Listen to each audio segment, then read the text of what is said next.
We should have given you a better welcome on your first visit to Zion. But from what I hear, the Whitelegs beat us to it.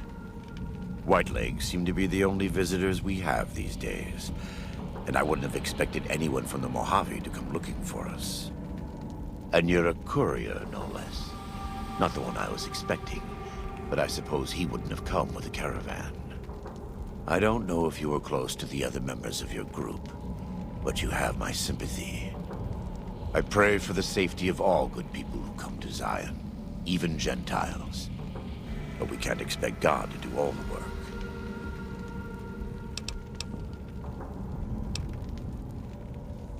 Happy trails. I remember. They were good friends. I have bad news for your employers. New Canaan was destroyed, its citizens scattered. All because of the Whitelegs. And Caesar, of course. The Whitelegs want to join the Legion. Caesar's rite of passage is the destruction of the New Canaanites. Almost assuredly because of me. The good news is that we can help you find your way back. Daniel, one of the other New Canaanites, has made many maps of the region. The bad news is that we can't help you right now. Not with everything that's going on. You're a good neighbor to us. We all go through periods of darkness. In such times, we can turn to the Lord. But it's good to have friends. Daniel and I need pre-war tools to help us navigate beyond Zion. Should we need to evacuate, these instruments will be vital to us. Normally, we would have some of the dead horses or sorrows look for them. But many pre-war buildings in the valley are taboo. They won't go inside. The Sorrows believe in a spirit that lives in the caves. Say the spirit punished them once for trespassing. They put special marks around the cave entrances to keep people out. It doesn't work on the Whitelegs, of course, but the dead horses are spooked. Thank you. Follows Chalk can help you find your way around the valley. He's inexperienced, but he knows enough of our language to ignore the taboos about pre-war buildings.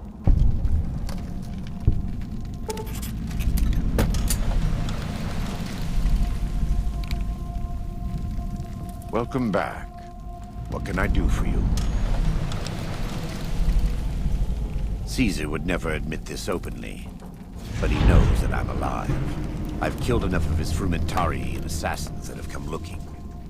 I've heard one of them travels the Mojave as a courier. Most of Caesar's agents meet a fitting end in NCR territory, but maybe this one survived. I have to admit, it's hard to believe that even after all he did to me, all he tried to do to find and erase me from this world, he went first. No doubt this will be good for the Mojave. I can only hope Arizona and the tribes don't suffer as the Legion falls apart around them. Good. You're doing God's work, whether you believe it or not. I am a New Canaanite. We believe we are the heirs of a spiritual tradition given to our ancestors thousands of years ago. We have made and kept covenants with our Lord God to honor his laws. In exchange, we are promised eternal salvation after this life. A day will come when our Lord returns to judge us all. Until then, we must honor his laws and start others along the path of salvation if we can. That's why we trade with others and work the tribes. We have more than food and medicine to offer. Good news is our most valuable commodity. In a world filled with misery and uncertainty, it is a great comfort to know that, in the end, there is light in the darkness. Every day we move closer to our judgment. We must do our best to walk in the footsteps of our Lord and teach others how to do the same. For many of us, the road is a difficult one, but the path is always there for us to follow, no matter how many times we may fall. Every day, some days are harder than others. In the Great Basin and Colorado Plateau, all tribes are known for a specific weapon. Whitelegs are known for their big submachine guns, storm drums. They broke into an armory near Spanish Fork and have been using them for years. Of course, the Dead Horses have their wooden war clubs, and even the Sorrows have their Yao Guai gauntlets. This type of .45 automatic pistol was designed by one of my tribe almost 400 years ago. Learning its use is a new Canaanite rite of passage. I wouldn't say that. I am the acting war chief for the Dead Horses. They look up to me for such matters, but I only have the authority they give me. Daniel is the spiritual leader and main link of the new Canaanites to the Sorrows. He's up in the Narrows right now. A great deal. There are 3, make that 4, tribes here in Zion. You've already met the Whitelegs on the way in. In this camp, you'll find Dead Horses. In the Narrows, the Sorrows. And finally, there's Daniel and myself. We're new Canaanites. They attack everyone who isn't a Whiteleg, especially caravans. They don't know how to survive on their own, so they have to raid. But as for why they are here, they are trying to wipe us out. All of us. They want to join Caesar's Legion, and they can only prove their worth by destroying the new Canaanites and everyone we shelter. Most don't. It's been hundreds of years since the war. They've developed their own languages. Take the Dead Horses. We think they were originally refugees from a place called Rez, east of the Grand Canyon. They speak a combination of Rez and a language spoken by travelers who were visiting Rez when the bombs fell. Over time, 2 languages blended. I was a translator years ago, but it's hard to keep up with all of the tribal variations. The valley belongs to God, but no. The Dead Horses live at Dead Horse Point, up the Colorado River. They came here because I asked them to. Before I returned to the fold, I visited them years earlier. I looked much different then, but I left an impression on them. I taught them how to hunt more efficiently, how to maintain their weapons and pre-war equipment. When I returned, they showed their appreciation. The Sorrows have many skilled hunters among them, but no warriors. They have not had to deal with war or raiders for decades. Even though they can hunt a full-grown Yao Guai, they don't know how to deal with the Whitelegs. That's why we're here. We wear more clothing than them and understand more about technology. But we're still a tribe, a linked family of families. The Boneyard, Phoenix, New Vegas, they're just places, metal and stone.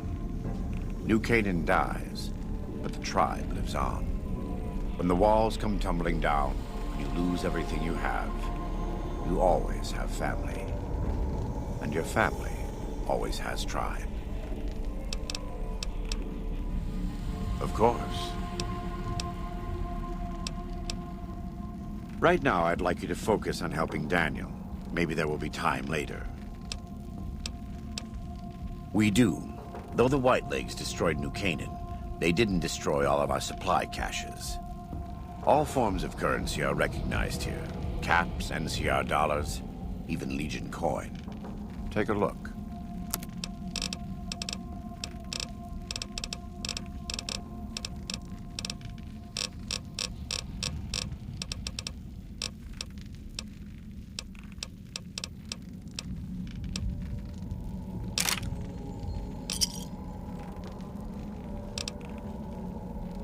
Let me have a look. My tribe may take too much pride in its mechanical talents, but in truth, we are intrigued by the workings of a fine firearm.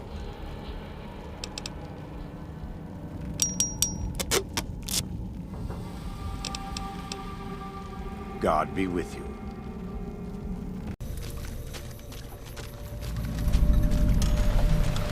By the rivers of Babylon, there we sat down.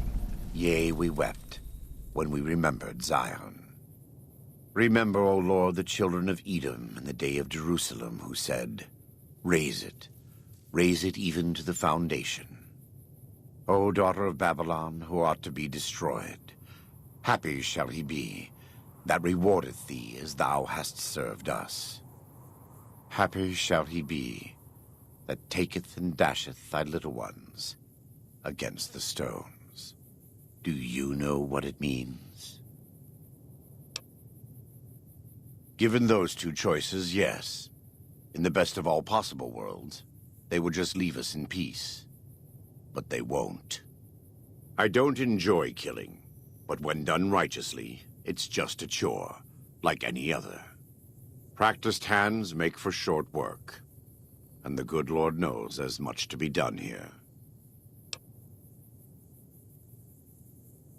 Happy are those who do the work of the Lord.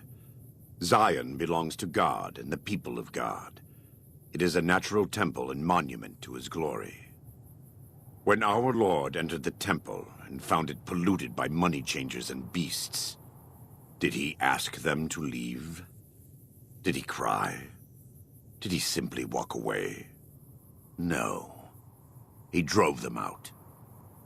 It is one thing to forgive a slap across my cheek, but an insult to the Lord requires... No.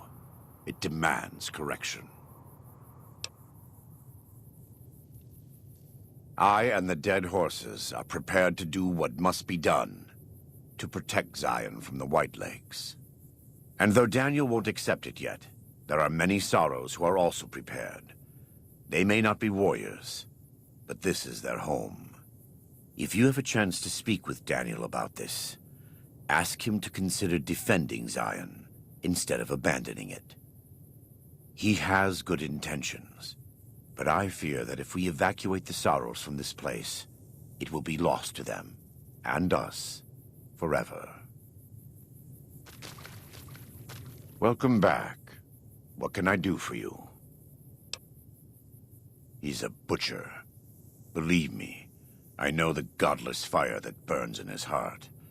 I've been burned by it myself.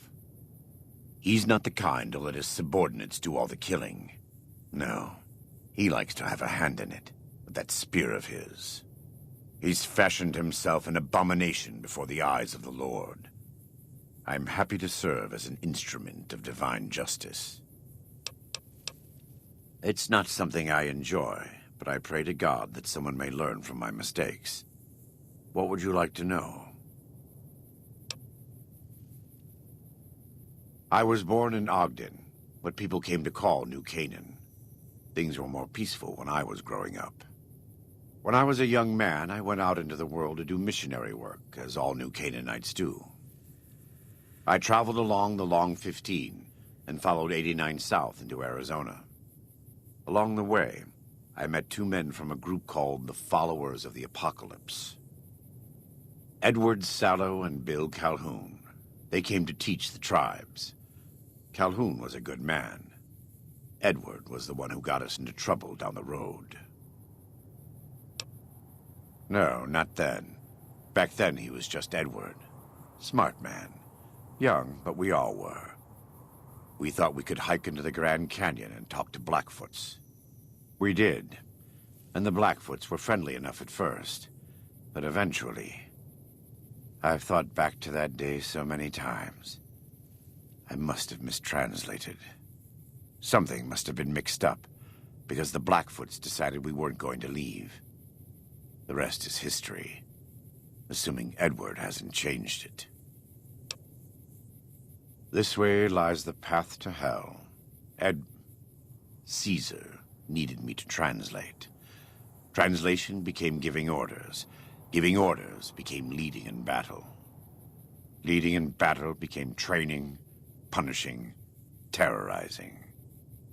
A series of small mistakes before a great fall. And I stayed in that darkness until after Hoover Dam.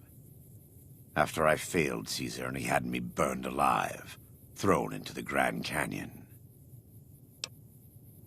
I survived because the fire inside burned brighter than the fire around me.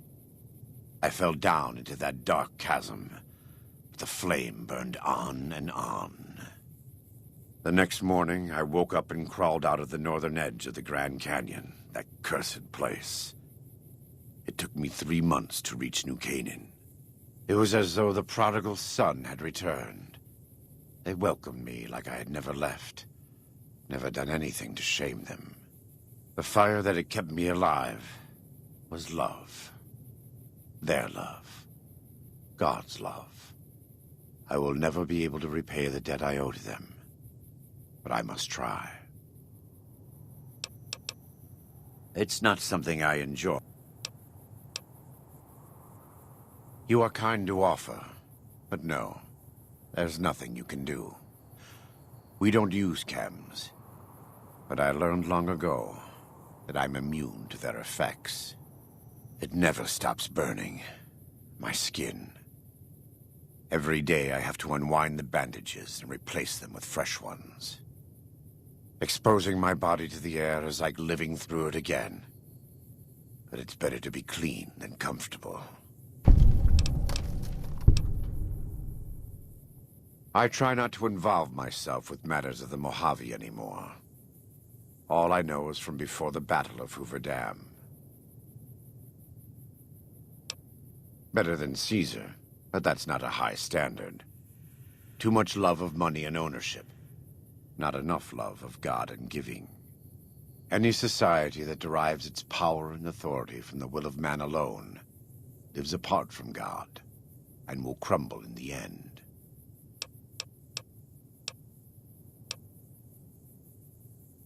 I had heard of him, but when we were preparing to enter the Mojave, he didn't seem relevant to what was happening.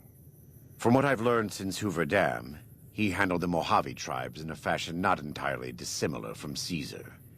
It's too bad.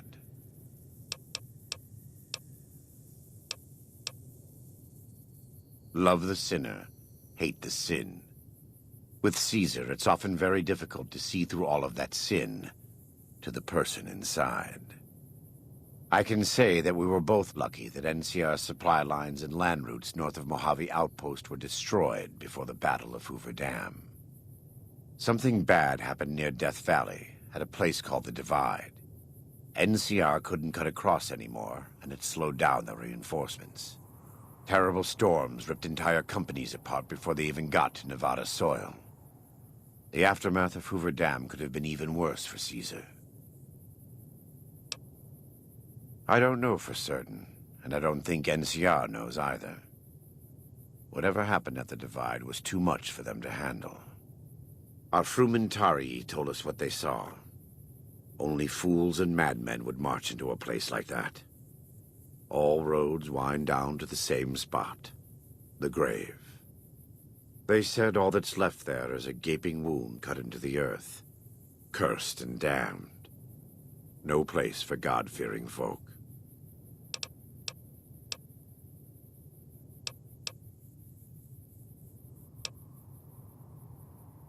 Not all of them, but they couldn't take 127 North to get around the mountains. As if Death Valley weren't enough, they had the Divide and Big Empty to deal with. From what the Legion's explorers reported, the Big Empty may as well have been a wall to any living thing approaching it. God be with you. Thank you for this. I know Daniel doesn't approve, but destroying the Whitelegs is the only way to ensure the Sorrows can remain in Zion. You and I will lead a group of Dead Horse warriors and Sorrows hunters into Three Marys from this position. Our objective is to find the Whitelegs leader, Salt upon Wounds, and prevent him from fleeing. Show no quarter to the Whitelegs we come across. Make no mistake about why we are here. This is an extermination. God be with you.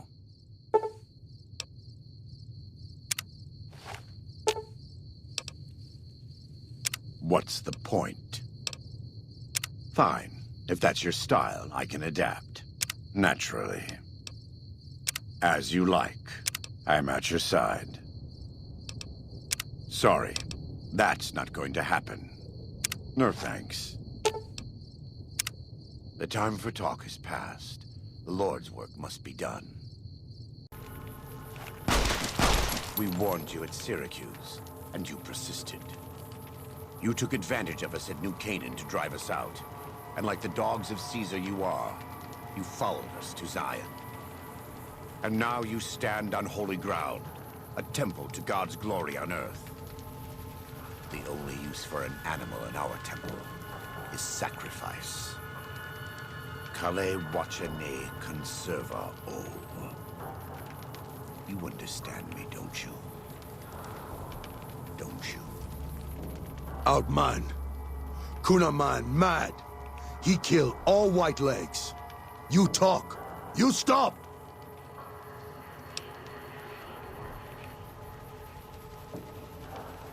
Him hear you. You talk. Don't listen to this thing. His cries are those of a mad beast caught in a thicket. He gave no mercy to my family, and I will give none to his.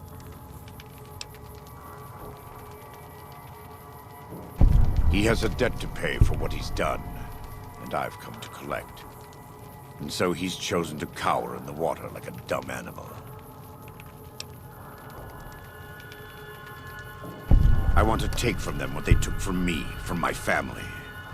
In this life, I want them to suffer. I want all of them to die in fear and pain. I want to have my revenge. Against him. Against Caesar. I want to call it my own. To make my anger God's anger. To justify the things I've done. Sometimes I tell myself that these wildfires never stop burning. But I'm the one who starts them. Not God. Not them. I can always see it in my mind. The warmth and the heat. It will always be a part of me. But not today. Go. Get out of here. Go back. Back to the Great Salt Lake.